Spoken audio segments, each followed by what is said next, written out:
Alright, I just want to talk about some oscillations and waves problems that you might see dual credit-wise that are a little more difficult, but same thing as what you'd see regular, just a little more thinking involved. First off, car springs. So a family of four with a total mass of 200 kilograms steps into their 1,200 kilogram car. The springs compress 3 centimeters.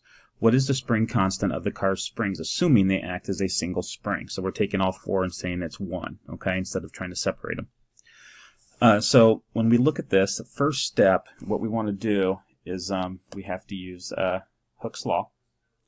And so Hooke's law states that the force is K times X, X being displacement, K being the spring constant. We have to find the spring constant, so spring constant is our first step. So to find K, we take F divided by X. Our force is our mass of 200 kilograms that we're adding, right? And it's going to be 9.81 meters per second squared for G. And our compression is 3 centimeters, so it's 0.03 meters. And then we plug those numbers in, and we get a spring constant of 65,000 newtons per meter. Now we know our spring constant. Now we want to know how far to lower if we add more people, or people get bigger, and we want to find the mass of 300 kilograms involved with this. So again, we go back to the constant here. We go back to Hooke's law equation above. We know K and we know F, so you want to solve for X. X is F over K. Our force is going to be 300 times 9.8 divided by our constant, which is 65,000. And we get a distance of 0.45 meters, or 4.5 centimeters is what it drops. Again, Hooke's law when we talk about springs if possible. And the force is just the mass involved on the spring. An equation I want to show you that doesn't show up on AP stuff is this one. And so we're looking at this situation of potential and kinetic energy. If we take our spring and compress it this way, right, we're given a potential energy at that negative A amplitude. When we release the spring, as it releases, once it gets back to the equilibrium position, it is at its max velocity, where all the energy is all kinetic. And then as it gets to the A distance away, to complete half an oscillation, we see that we have all potential energy, which is 1/2 K A squared. And then as it goes back in, at any point that's not equilibrium or not the top amplitude, we have this equation for our energy, 1/2 mv squared plus 1/2 kx squared, where it's going to be a combination of potential and kinetic energies. All right. If we want to find the velocity at any of these points, once we know V max, which we can solve for right here, then we just take the square root of 1 minus x squared over a squared, and that will tell us our velocity at any other point in this system. Okay. And so this equation is one that you may want to put in your back pocket if you have to deal with the spring problem. So let's take a look at it. So suppose that we're looking at this spring system, okay, and it's stretched as far as twice as far, so x is equal to 2a. What happens to the energy of the system? So let's look at total energy first. Total energy of the system is 1/2 Ka squared, right? And that's what we saw at the top, and letter A, 1/2 Ka squared. And we stretch it twice as far, so x becomes 2a. So A doubles. If A doubles, and since we square A, energy, 2 squared, energy increases 4 times as much. So energy of the system is 4 times as much if we double the amplitude. The maximum velocity of the oscillating mass. So maximum velocity is at when we're at the equilibrium, and that's 1/2 mv squared. Okay, so we've already said our energy is 4 times. So if our energy is 4 times mv squared, take the square root of both sides, square root of 4 is 2, our velocity is going to be 2 times as much. And then lastly, letter C, the maximum acceleration of the mass. Just understand that force and acceleration, due to Newton's second law, are congruent. One goes up, the other goes up, which means if we double our force, which is what is happening here, to make our amplitude 2 go twice as much, therefore our acceleration also is twice as much. So we can read a lot into it. If we double the amplitude, what happens with the energy, velocity, and acceleration of our object on the spring. Okay, really long problem here. So we got a spring stretching 0.15 meters when we attach 0.3 kilograms to it. So like what we see here, okay? The spring is set up horizontally with the 0.3 mass resting on a frictionless table. The mass is pulled and the string is stretched 0.1 meters from the equilibrium point and released from Rex. So first off, we want to determine the stiffness. So we have to use this to find K, all right? So we got to find K, and then from that we can talk about this horizontal oscillation and everything going on with the horizontal. But to find the spring constant, K is equal to force over our stretching, right? Our force is, we got 0.3 kilograms attached to it, so we take that times 9.8, and we divide that by 0.15 meters, and we math that out, and we get a constant of 19.6 newtons per meter. So we have a spring constant. Once we know the spring constant, then we want to find the amplitude of oscillation. We really don't have to do any math with this, because if we pull it 0.1 meters from equilibrium and release it, and there's no friction, we know, it's no damping, we know that our amplitude, our max amplitude, is also going to be 0.1 meters in both directions, so plus minus that. All right, so now we know our max amplitude, so that's the answer for B. C, we want to find the magnitude of the maximum velocity.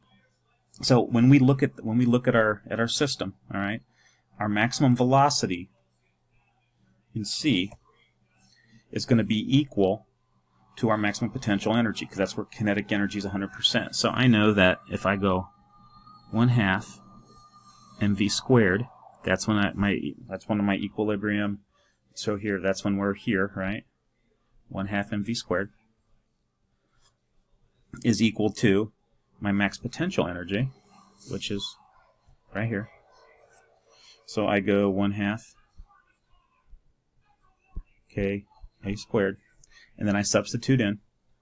My mass is 0.3, so I go 1/2 0.3 v squared, which I'm solving for. 1/2. My spring constant I previously solved for is 19.6, and my amplitude is 0.1 squared. And again, I'm not going to insult you by doing the algebra, but you should get 0.808 meters per second. So I know my max velocity, my velocity right here in the middle, is 0.808. So that's C. Now for D, I want to find the magnitude of velocity when the mass is 0.05 meters from equilibrium. So we're not at equilibrium. That's where this equation comes into play. So I'm going to substitute for this equation. All right, I want to find V. All right, I know my V max from doing the problem is 0.808. Again, plus minus, because this could be going backwards or forwards, so I'm going to keep it positive, but it doesn't matter. Square root of 1 minus, okay, my x squared, I'm compressed 0.5, and my max amplitude is 0.1, and I square that. And I just go with that, and I get my V to be 0.7 meters per second. So at this point right here, midway through, okay, at 0.05 meters, I'm having a velocity of 0.7 meters per second. So that's my answer for D. Now E, I want to find the magnitude of the maximum acceleration of the mass. I want to find max acceleration. And if I want to find max acceleration, I look at Newton's second law. F equals ma. Okay. So my force, as we said, is equal to kxo, right? So my force is going to be kxo. So my K, we've already determined, is 19.6. My distance compressed is 0.1. Okay, so that's my force. And then I don't know A, but I can know what my mass is. My mass is 0.3 times A.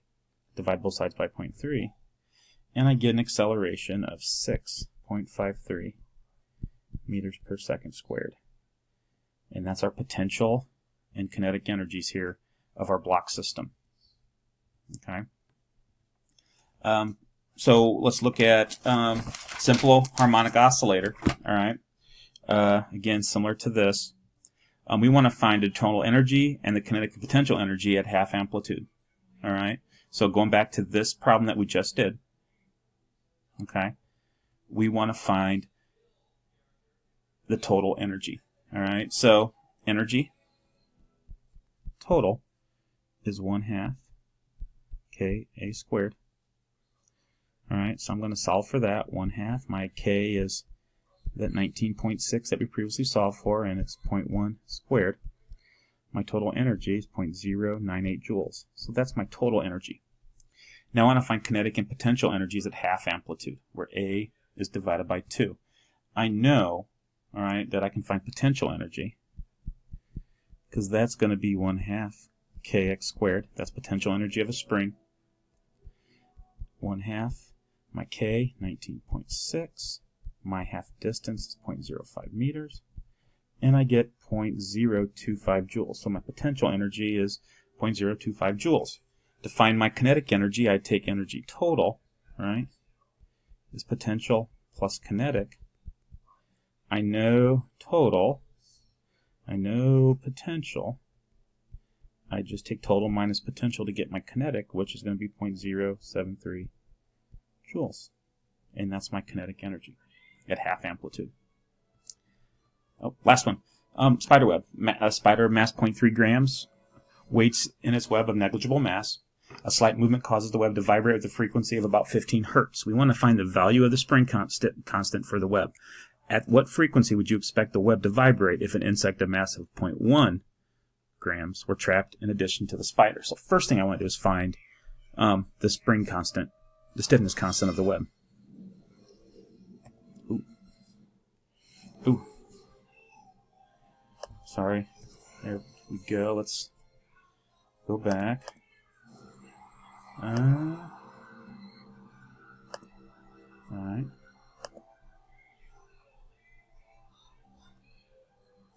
Get back to my pen. See if I can get. Okay, I'm back in business now. So my define that, I got to use T is equal to 2 pi square root of M over K. Alright, so I know the frequency's 15 hertz. Frequency and period are inverse, so my period is going to be 1/15. 2 pi square root of M, 0.3, and then K. The math of this, I showed how to solve for that bottom one on a previous video. I'm just going to tell you what K is. Try solving for it. If you can't get it, see me, and we'll figure it out. 2.7 newtons per meter is my constant of the web. Then I take the stiffness constant, and I want to find out what frequency would I expect if the mass of the whole system increased by 1/10 of a gram. So my period is 2 pi square root of M, which will be 0.0004, right? And I want to divide that by 2.7, which is what I've already found the constant to be. When I get my period, I just take the inverse of that to find the frequency, and the frequency turns out to be 13 hertz. One quick correction, this should not be 0.3, it should be 0.0003. Got to convert your grams to kilograms. My fault, didn't catch that until just now. Again, if you have questions, see me, and we can walk through any of these together.